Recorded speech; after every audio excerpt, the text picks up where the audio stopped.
ਸੁਲਤਾਨ multimedia 786 channel ਨਾਲ ਜੁੜੀਆਂ ਸਾਰੀਆਂ ਸੰਗਤਾਂ ਨੂੰ ਜੈ ਪੀਰਾਂ ਦੀ। ਅੱਜ ਦੀ ਵੀਡੀਓ ਵਿੱਚ ਅਸੀਂ ਤੁਹਾਨੂੰ ਦੱਸਾਂਗੇ ਕਿ ਜੇਕਰ ਸਾਨੂੰ ਆਪਣੇ ਉੱਤੇ ਵਿਸ਼ਵਾਸ ਹੈ, ਆਪਣੇ ਆਪ ਉੱਤੇ ਪੂਰਾ ਯਕੀਨ ਹੈ ਤਾਂ ਅਸੀਂ ਕੀ ਕਰ ਸਕਦੇ ਹਾਂ, ਕਿੱਦਾਂ ਅਸੀਂ ਹਰ ਮੁਸ਼ਕਲ ਨੂੰ ਦੂਰ ਕਰ ਸਕਦੇ ਹਾਂ ਤੇ ਕਿੱਦਾਂ ਅਸੀਂ ਆਪਣੀ ਮੰਜ਼ਿਲ ਪਾ ਸਕਦੇ ਹਾਂ। ਸੋ ਹੱਥ ਜੋੜ ਕੇ ਬੇਨਤੀ ਹੈ, ਇਸ ਵੀਡੀਓ ਨੂੰ ਪੂਰਾ ਜ਼ਰੂਰ ਦੇਖਿਓ ਤੇ ਇਸ ਚੈਨਲ ਨੂੰ ਵੀ ਜ਼ਰੂਰ ਸਬਸਕ੍ਰਾਈਬ ਕਰਿਓ। ਪੀਰਾਂ ਦੀ ਪਿਆਰੀ ਸਾਧ ਸੰਗਤ ਜੀ, ਇਹ ਵੀਡੀਓ ਸਿਰਫ ਔਰ ਸਿਰਫ ਸਾਨੂੰ ਸਮਝਾਉਣ ਵਾਸਤੇ ਹੀ ਹੈ।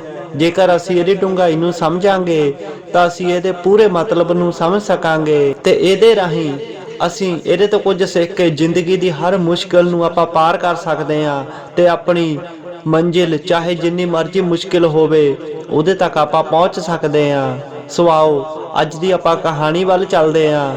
ਇਹ ਗੱਲ ਬਹੁਤ ਹੀ ਸਮਾਂ ਪਹਿਲਾਂ ਦੀ ਆ ਕਿ ਇੱਕ ਸਮੁੰਦਰ ਦੇ ਕਿਨਾਰੇ ਇੱਕ ਚਿੜੀ ਰਹਿੰਦੀ ਸੀ, ਜਿਹਨੇ ਕਿ ਉਸ ਸਮੁੰਦਰ ਦੇ ਕਿਨਾਰੇ ਤੇ ਇੱਕ ਛੋਟੇ ਜਿਹੇ ਟੋਏ ਦੇ ਵਿੱਚ ਆਪਣਾ ਆਲਣਾ ਬਣਾ ਕੇ ਉਹਦੇ ਵਿੱਚ ਰਹਿੰਦੀ ਸੀ। ਤੇ ਇੱਕ ਵਾਰ ਉਸ ਚਿੜੀ ਨੇ ਉਸ ਆਪਣੇ ਆਲਣੇ ਦੇ ਵਿੱਚ 2 ਅੰਡੇ ਦਿੱਤੇ। ਉਹ ਚਿੜੀ ਰਾਤ ਅੰਡਿਆਂ ਦੇ ਕੋਲ ਰਹਿੰਦੀ ਤੇ ਜਿੱਦਾਂ ਹੀ ਸਵੇਰਾ ਹੁੰਦਾ ਉਹ ਦਾਣਾ ਪਾਣੀ ਚੁਗਣ ਦੇ ਲਈ ਆਪਣੇ ਆਂਡਿਆਂ ਨੂੰ ਉੱਥੇ ਹੀ ਛੱਡ ਕੇ ਉਹ ਦੂਰ ਚਲੀ ਜਾਂਦੀ ਤੇ ਸਾਰਾ ਦਿਨ ਦਾਣਾ ਚੁਗ ਕੇ ਖਾ ਕੇ ਉਹ ਵਾਪਸ ਆ ਜਾਇਆ ਕਰਦੀ ਸੀ। ਇਦਾਂ ਹੀ ਇਹ ਸਿਲਸਿਲਾ ਰੋਜ਼ ਚੱਲਦਾ ਸੀ। ਰੋਜ਼ ਉਹ ਰਾਤ ਨੂੰ ਆ ਜਾਂਦੀ, ਸਵੇਰ ਨੂੰ ਦਾਣਾ ਚੁਗਣ ਲਈ ਚਲੀ ਜਾਂਦੀ। ਇੱਕ ਦਿਨ ਉਹ ਸਵੇਰ ਨੂੰ ਆਪਣੇ ਆਂਡਿਆਂ ਨੂੰ ਉੱਥੇ ਹੀ ਛੱਡ ਕੇ ਦਾਣਾ ਚੁਗਣ ਚਲੀ ਗਈ ਤੇ ਜਦੋਂ ਉਹ ਸ਼ਾਮ ਨੂੰ ਵਾਪਸ ਆਈ ਤਾਂ ਕੀ ਦੇਖਦੀ ਆ ਕਿ ਉਹਦੇ ਆਲਣੇ ਦੇ ਵਿੱਚ ਉਹਦੇ ਆਂਡੇ ਨਹੀਂ ਆ। ਇਹ ਦੇਖ ਕੇ ਉਹ ਘਬਰਾ ਗਈ ਤੇ ਸੋਚਣ ਲੱਗੀ ਕਿ ਹੋ ਸਕਦਾ ਕੋਈ ਸ਼ਿਕਾਰੀ ਮੇਰੇ ਆਂਡਿਆਂ ਨੂੰ ਖਾ ਗਿਆ ਹੋਵੇ ਜਾਂ ਇਹ ਸਮੁੰਦਰ ਨੇ ਮੇਰੇ ਆਂਡਿਆਂ ਨੂੰ ਚੋਰੀ ਕਰ ਲਿਆ ਹੈ। ਉਹ ਉੱਚੀ ਉੱਚੀ ਰੋਣ ਲੱਗ ਪਈ ਤੇ ਘਬਰਾਈ ਹੋਈ ਸੋਚਦੀ ਰਹੀ ਕਿ ਮੇਰੇ ਆਂਡਿਆਂ ਦੇ ਨਾਲ ਕੀ ਹੋਇਆ ਹੋਵੇਗਾ। ਰੋਂਦੇ ਰੋਂਦੇ ਹੀ ਉਸ ਚਿੜੀ ਨੇ ਆਸ-ਪਾਸ ਦੇਖਿਆ ਪਰ ਉਹਨੂੰ ਆਂਡੇ ਕਿਤੇ ਨਾ ਮਿਲੇ। ਅਖੀਰ ਜਦੋਂ ਉਹਨੂੰ ਆਂਡੇ ਨਾ ਲੱਭੇ ਤਾਂ ਉਹਨੇ ਸਮੁੰਦਰ ਨੂੰ ਪੁੱਛਿਆ ਕਿ ਇਹ ਸਮੁੰਦਰ, ਮੇਰੇ ਇਸ ਆਲਣੇ ਦੇ ਵਿੱਚ ਮੇਰੇ 2 ਆਂਡੇ ਪਏ ਸੀ, ਕੀ ਤੂੰ ਨਾ ਆਂਡਿਆਂ ਨੂੰ ਦੇਖਿਆ? ਤਾਂ ਉਹ ਸਮੁੰਦਰ ਬੜੇ ਮਾਣ ਦੇ ਵਿੱਚ ਬੋਲਿਆ ਕਿ ਮੈਂ ਤੇਰੇ ਆਂਡਿਆਂ ਤੋਂ ਕੀ ਲੈਣਾ ਹੈ, ਮੈਨੂੰ ਨਹੀਂ ਪਤਾ ਤੇਰੇ ਆਂਡੇ ਕਿੱਥੇ ਆ। ਜਦੋਂ ਸਮੁੰਦਰ ਹੰਕਾਰ ਦੇ ਵਿੱਚ ਬੋਲਿਆ ਤਾਂ ਉਹਦੇ ਹੰਕਾਰ ਨੂੰ ਦੇਖ ਕੇ ਉਹ ਚਿੜੀ ਸਮਝ ਗਈ ਕਿ ਹੋ ਨਾ ਹੋ ਮੇਰੇ ਆਂਡਿਆਂ ਨੂੰ ਇਸੇ ਹੀ ਸਮੁੰਦਰ ਨੇ ਚੋਰੀ ਕੀਤਾ ਹੈ। ਉਹ ਸਮੁੰਦਰ ਨੂੰ ਕਹਿਣ ਲੱਗੀ ਕਿ ਤੇਰੇ ਤੋਂ ਬਿਨਾ ਇੱਥੇ ਕੋਈ ਨਹੀਂ ਆ, ਆਸ-ਪਾਸ ਹੋਰ ਕੋਈ ਵੀ ਨਹੀਂ ਆ, ਹੋਵੇ ਨਾ ਹੋਵੇ ਮੇਰੇ ਆਂਡਿਆਂ ਨੂੰ ਤੂੰ ਹੀ ਚੋਰੀ ਕੀਤਾ ਹੈ। ਚਿੜੀ ਸਮੁੰਦਰ ਨੂੰ ਕਹਿਣ ਲੱਗੀ ਕਿ ਮੈਨੂੰ ਪੂਰਾ ਪਤਾ ਕਿ ਮੇਰੇ ਆਂਡੇ ਤੂੰ ਹੀ ਚੋਰੀ ਕੀਤੇ ਆ ਤੇ ਤੂੰ ਮੈਨੂੰ ਮੇਰੇ ਆਂਡੇ ਵਾਪਸ ਕਰ ਦੇ। ਚਿੜੀ ਦੀ ਇਹ ਗੱਲ ਸੁਣ ਕੇ ਉਹ ਸਮੁੰਦਰ ਬੜੇ ਹੰਕਾਰ ਦੇ ਵਿੱਚ ਬੋਲਿਆ ਕਿ ਮੈਨੂੰ ਤੇਰੇ ਆਂਡਿਆਂ ਦਾ ਨਹੀਂ ਪਤਾ, ਜੇ ਤੂੰ ਲੱਭ ਸਕਦੀ ਆ ਤੇ ਲੱਭ ਲੈ। ਅਤੇ ਉਹ ਉੱਚੀ ਉੱਚੀ ਹੱਸਣ ਲੱਗ ਪਿਆ। ਚਿੜੀ ਇੱਕ ਵਾਰ ਫਿਰ ਸਮੁੰਦਰ ਨੂੰ ਕਹਿਣ ਲੱਗੀ ਕਿ ਮੈਂ ਬੇਨਤੀ ਕਰਦੀ ਆ ਕਿ ਮੇਰੇ ਆਂਡੇ ਮੈਨੂੰ ਵਾਪਸ ਕਰ ਦੇ, ਪਰ ਉਹ ਸਮੁੰਦਰ ਨਹੀਂ ਮੰਨਿਆ। ਤਾਂ ਉਹ ਚਿੜੀ ਨੇ ਗੁੱਸੇ ਦੇ ਵਿੱਚ ਸਮੁੰਦਰ ਨੂੰ ਕਿਹਾ ਕਿ ਜੇਕਰ ਤੂੰ ਮੇਰੇ ਆਂਡੇ ਵਾਪਸ ਨਹੀਂ ਕਰੇਗਾ ਤੇ ਮੈਂ ਸਮੁੰਦਰ ਦਾ ਸਾਰਾ ਪਾਣੀ ਹੀ ਸੁਕਾ ਦੇਵਾਂਗੀ। ਇਹ ਸੁਣ ਕੇ ਉਹ ਸਮੁੰਦਰ ਉੱਚੀ ਉੱਚੀ ਹੱਸਣ ਲੱਗ ਪਿਆ। ਉਸ ਚਿੜੀ ਨੂੰ ਇਹ ਹਾਸਾ ਸੁਣ ਕੇ ਬੜਾ ਗੁੱਸਾ ਆਇਆ ਤੇ ਉਹ ਇੱਕ ਟੱਕ ਉਸ ਸਮੁੰਦਰ ਨੂੰ ਦੇਖਦੀ ਰਹੀ। ਚਿੜੀ ਉੱਥੇ ਬੈਠੀ ਸਮੁੰਦਰ ਨੂੰ ਦੇਖ ਰਹੀ ਆ। ਸਮੁੰਦਰ ਦੀਆਂ ਲਹਿਰਾਂ ਆਉਂਦੀਆਂ ਹਨ, ਚਲੀਆਂ ਜਾਂਦੀਆਂ ਹਨ, ਫਿਰ ਆਉਂਦੀਆਂ ਫਿਰ ਚਲੀਆਂ ਜਾਂਦੀਆਂ, ਪਰ ਚਿੜੀ ਬੜੇ ਗੁੱਸੇ ਦੇ ਨਾਲ ਉਸ ਸਮੁੰਦਰ ਨੂੰ ਦੇਖਦੀ ਰਹੀ। ਕੁਝ ਸਮੇਂ ਬਾਅਦ ਚਿੜੀ ਨੇ ਸਮੁੰਦਰ ਨੂੰ ਕਿਹਾ ਕਿ ਤੂੰ ਹੁਣ ਏਦਾਂ ਨਹੀਂ ਮੰਨੇਗਾ, ਮੈਂ ਤੇਰਾ ਸਾਰਾ ਪਾਣੀ ਸੁਕਾ ਕੇ ਰਹਾਂਗੀ। ਚਿੜੀ ਨੇ ਗੁੱਸੇ ਦੇ ਵਿੱਚ ਉਹ ਇੱਕ ਕਿਨਾਰੇ ਤੇ ਆਈ। ਆਪਣੀ ਛੋਟੀ ਜਿਹੀ ਚੁੰਝ ਦੇ ਵਿੱਚ ਉਹਨੇ ਸਮੁੰਦਰ ਵਿੱਚੋਂ ਪਾਣੀ ਭਰਿਆ ਅਤੇ ਕੰਢੇ ਤੇ ਡੋਲਣ ਲੱਗ ਪਈ। ਫਿਰ ਚੁੰਝ ਵਿੱਚ ਪਾਣੀ ਭਰਿਆ, ਫਿਰ ਜਾ ਕੇ ਕੰਢੇ ਤੇ ਡੋਲਣ ਲੱਗ ਪਈ। ਇਦਾਂ ਕਰਦੇ ਕਰਦੇ ਸਵੇਰ ਤੋਂ ਦੁਪਹਿਰ ਹੋ ਗਈ, ਦੁਪਹਿਰ ਤੋਂ ਸ਼ਾਮ ਹੋ ਗਈ, ਪਰ ਉਹ ਚਿੜੀ ਬਿਨਾਂ ਥੱਕੇ ਬਿਨਾਂ ਰੁਕੇ ਹੀ ਸਮੁੰਦਰ ਦਾ ਪਾਣੀ ਸੁਕਾਉਣ ਲਈ ਪਾਣੀ ਸਮੁੰਦਰ ਵਿੱਚੋਂ ਕੱਢ ਕੇ ਉਸ ਕਿਨਾਰੇ ਤੇ ਡੋਲਦੀ ਰਹੀ। ਸ਼ਾਮ ਦੇ ਵਕਤ ਕੁਝ ਹੋਰ ਪੰਛੀ ਵੀ ਉਸ ਚਿੜੀ ਦੇ ਕੋਲ ਆਏ। ਉਹਨੂੰ ਆ ਕੇ ਦੇਖਣ ਲੱਗੇ ਤੇ ਪੁੱਛਣ ਲੱਗੇ ਕਿ ਤੂੰ ਅੱਜ ਦਾਣਾ ਚੁਗਣ ਲਈ ਕਿਉਂ ਨਹੀਂ ਆਈ? ਪਰ ਉਹ ਚਿੜੀ ਤਾਂ ਗੁੱਸੇ ਦੇ ਵਿੱਚ ਪਾਣੀ ਕਿਨਾਰੇ ਤੇ ਡੋਲੀ ਜਾ ਰਹੀ ਆ। ਗੁੱਸੇ ਦੇ ਵਿੱਚ ਹੀ ਉਹ ਉਹਨਾਂ ਦੀ ਗੱਲ ਨੂੰ ਅਣਗੌਲਿਆ ਕਰਕੇ ਨਾ ਸੁਣ ਕੇ ਉਹ ਆਪਣੇ ਕੰਮ ਤੇ ਲੱਗੀ ਰਹੀ। ਉਹਨਾਂ ਪੰਛੀਆਂ ਨੇ ਉਸ ਚਿੜੀ ਨੂੰ ਦੁਬਾਰਾ ਪੁੱਛਿਆ ਤਾਂ ਚਿੜੀ ਨੇ ਸਾਰੀ ਗੱਲਬਾਤ ਦੱਸ ਦਿੱਤੀ ਕਿ ਕਿੱਦਾਂ ਉਹਦੇ ਆਂਡਿਆਂ ਨੂੰ ਇਸ ਸਮੁੰਦਰ ਨੇ ਚੋਰੀ ਕੀਤਾ ਹੈ ਤੇ ਮੈਂ ਇਹ ਸਹੁੰ ਖਾਧੀ ਆ ਕਿ ਮੈਂ ਇਸ ਸਮੁੰਦਰ ਦਾ ਸਾਰਾ ਪਾਣੀ ਸੁਕਾ ਦੇਵਾਂਗੀ।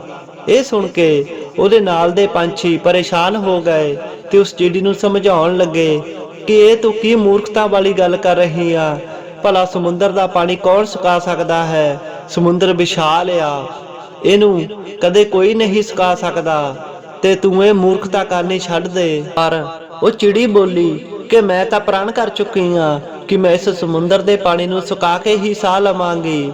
ਜਦੋਂ ਇਸ ਸਮੁੰਦਰ ਦਾ ਸਾਰਾ ਪਾਣੀ ਸੁੱਕ ਜਾਵੇਗਾ ਤੇ ਮੈਨੂੰ ਮੇਰੇ ਅੰਡੇ ਵਾਪਸ ਮਿਲ ਜਾਣਗੇ। ਇਸੇ ਤਰ੍ਹਾਂ ਉਹ ਚਿੜੀ ਰਾਤ ਭਰ ਵੀ ਆਪਣੇ ਕੰਮ ਦੇ ਵਿੱਚ ਲੱਗੀ ਰਹੀ, ਚੁੰਝ ਵਿੱਚ ਪਾਣੀ ਭਰਦੀ ਅਤੇ ਕਿਨਾਰੇ ਤੇ ਜਾ ਕੇ ਡੋਲ ਦਿੰਦੀ। ਜਦੋਂ ਉਹ ਕੰਮ ਕਰਦਿਆਂ ਥੋੜਾ ਜਿਹਾ ਥੱਕ ਜਾਂਦੀ, ਉਹ ਥੋੜੀ ਦੇਰ ਆਰਾਮ ਕਰਦੀ ਤੇ ਫਿਰ ਉਸੇ ਕੰਮ ਦੇ ਵਿੱਚ ਲੱਗ ਜਾਂਦੀ। ਚਿੜੀ ਨੂੰ ਇਦਾਂ ਹੀ ਕਰਦਿਆਂ 3-4 ਦਿਨ ਗੁਜ਼ਰ ਗਏ। ਹੌਲੀ ਹੌਲੀ ਭੁੱਖ ਦੇ ਕਾਰਨ, ਥਕਾਵਟ ਦੇ ਕਾਰਨ ਉਸ ਚਿੜੀ ਦੀ ਸਿਹਤ ਖਰਾਬ ਹੋਣ ਲੱਗ ਪਈ ਅਤੇ ਉਹਦੇ ਆਸ-ਪਾਸ ਜਿਹੜੇ ਪਸ਼ੂ ਪੰਛੀ ਰਹਿੰਦੇ ਸੀ ਉਹ ਵੀ ਚਿੜੀ ਦੀ ਹਾਲਤ ਨੂੰ ਦੇਖ ਕੇ ਚਿੰਤਿਤ ਹੋ ਗਏ। ਉਹ ਵੀ ਘਬਰਾ ਗਏ ਕਿ ਅਗਰ ਇਹ ਚਿੜੀ ਨਾ ਰੁਕੀ ਤਾਂ ਇਹਦੀ ਮੌਤ ਹੋ ਜਾਵੇਗੀ। ਇੱਕ ਵਾਰ ਫਿਰ ਤੋਂ ਉਹਨਾਂ ਸਾਰੇ ਪੰਛੀਆਂ ਨੇ ਉਸ ਚਿੜੀ ਨੂੰ ਸਮਝਾਇਆ ਪਰ ਉਹ ਨਾ ਮੰਨੀ।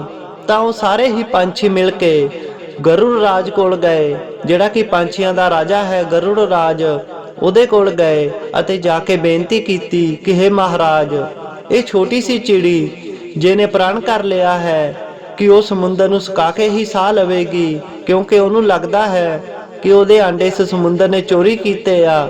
ਇਸੇ ਕਰਕੇ ਉਹ ਆਪਣੇ ਹੱਥ ਤੇ ਅੜੀ ਹੋਈ ਆ ਤੇ ਪਿਛਲੇ 4 ਦਿਨਾਂ ਤੋਂ ਸਮੁੰਦਰ ਨੂੰ ਸੁਕਾਉਣ ਦੀ ਕੋਸ਼ਿਸ਼ ਕਰ ਰਹੀ ਆ, ਜਿਹਦੇ ਕਰਕੇ ਭੁੱਖਣ ਭਾਣੇ ਹੀ ਉਹ ਲੱਗੀ ਹੋਈ ਆ ਤੇ ਉਹਦੀ ਸਿਹਤ ਵੀ ਖਰਾਬ ਹੋ ਰਹੀ ਆ।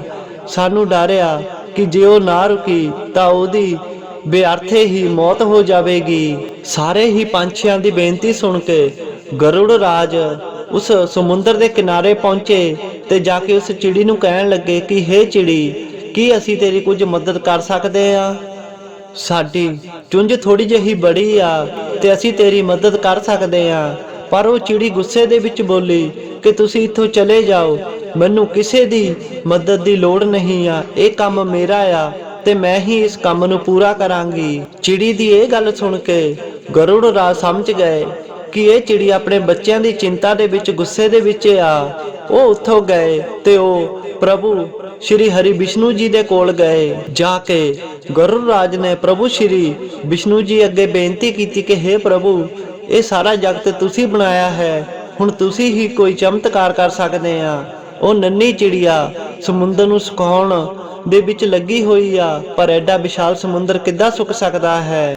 ਪ੍ਰਭੂ ਸ਼੍ਰੀ ਹਰਿ ਵਿਸ਼ਨੂੰ ਜੀ ਨੇ ਉਸ ਚਿੜੀ ਵੱਲ ਦੇਖਿਆ ਤੇ ਉਹ ਅਜੇ ਵੀ ਲਗਾਤਾਰ ਹੀ ਆਪਣੇ ਕੰਮ ਦੇ ਵਿੱਚ ਲੱਗੀ ਹੋਈ ਆ। ਇਹ ਦੇਖ ਕੇ ਪ੍ਰਭੂ ਸ਼੍ਰੀ ਹਰਿ ਜੀ ਨੇ ਸਮੁੰਦਰ ਦੇਵ ਨੂੰ ਪਿੱਛੇ ਹਟਣ ਲਈ ਕਿਹਾ ਤੇ ਉਸ ਚਿੜੀਆ ਦੇ ਅੰਡੇ ਵਾਪਸ ਕਰਨੇ ਦੇ ਲਈ ਕਿਹਾ। ਪ੍ਰਭੂ ਸ਼੍ਰੀ ਹਰਿ ਜੀ ਦੇ ਹੁਕਮ ਤੇ ਉਹ ਸਮੁੰਦਰ ਪਿੱਛੇ ਹਟ ਗਿਆ ਤੇ ਉਸ ਚਿੜੀ ਦੇ ਅੰਡੇ ਬਾਹਰ ਆ ਗਏ। ਉਹਨਾਂ ਅੰਡਿਆਂ ਨੂੰ ਦੇਖ ਕੇ ਉਹ ਚਿੜੀ ਬਹੁਤ ਜ਼ਿਆਦਾ ਖੁਸ਼ ਹੋ ਗਈ ਅਤੇ ਉਹ ਖੁਸ਼ੀ ਦੇ ਵਿੱਚ ਹੀ ਉਸ ਸਮੁੰਦਰ ਨੂੰ ਬੋਲੀ ਕਿ ਦੇਖਿਆ, ਮੈਂ ਆਪਣਾ ਕੰਮ ਕਰਕੇ ਦਿਖਾਇਆ। ਸੋ ਪੀਰਾਂ ਦੀ ਪਿਆਰੀ ਸਾਧ ਸੰਗਤ ਜੀ, ਇਸ ਕਹਾਣੀ ਤੋਂ ਸਾਨੂੰ ਬਹੁਤ ਕੁਝ ਸਿੱਖਣ ਨੂੰ ਮਿਲਦਾ ਹੈ। ਜੇਕਰ ਆਪਾਂ ਇਹਦੇ ਤੇ ਗੌਰ ਕਰੀਏ, ਜੇਕਰ ਇਹਨੂੰ ਸਮਝਣ ਦੀ ਕੋਸ਼ਿਸ਼ ਕਰੀਏ ਤਾਂ ਜ਼ਿੰਦਗੀ ਦੇ ਵਿੱਚ ਕੋਈ ਕੰਮ ਵੀ ਬੜਾ ਜਾਂ ਛੋਟਾ ਨਹੀਂ ਹੁੰਦਾ। ਜੇਕਰ ਅਸੀਂ ਪੂਰਾ ਵਿਸ਼ਵਾਸ ਕਰ ਲਈਏ, ਪੂਰਾ ਦ੍ਰਿੜ ਨਿਸ਼ਚੇ ਕਰ ਲਈਏ ਤਾਂ ਉਸ ਪ੍ਰਮਾਤਮਾ ਦੀ ਕਿਰਪਾ ਦੇ ਨਾਲ, ਸਾਡੇ ਪੀਰੋ ਮੁਰਸ਼ਿਦ ਗੁਰੂ ਦੀ ਕਿਰਪਾ ਦੇ ਨਾਲ ਅਸੰਭਵ ਕੰਮ ਨੂੰ ਵੀ ਆਪਾਂ ਸੰਭਵ ਕਰ ਸਕਦੇ ਹਾਂ। ਜਿਹੜਾ ਕੰਮ ਨਹੀਂ ਹੋਣਾ ਹੁੰਦਾ ਉਹ ਵੀ ਅਸੀਂ ਆਪਣੇ ਪੀਰੋ ਮੁਰਸ਼ਿਦ ਦੀ ਰਹਿਮਤ ਸਦਕਾ ਪੂਰਾ ਕਰ ਸਕਦੇ ਹਾਂ। ਬਸ ਸਾਡਾ ਨਿਸ਼ਚੇ ਦ੍ਰਿੜ ਹੋਣਾ ਚਾਹੀਏ, ਸਾਡਾ ਸੰਕਲਪ ਪੂਰਾ ਦ੍ਰਿੜ ਹੋਣਾ ਚਾਹੀਦਾ ਹੈ।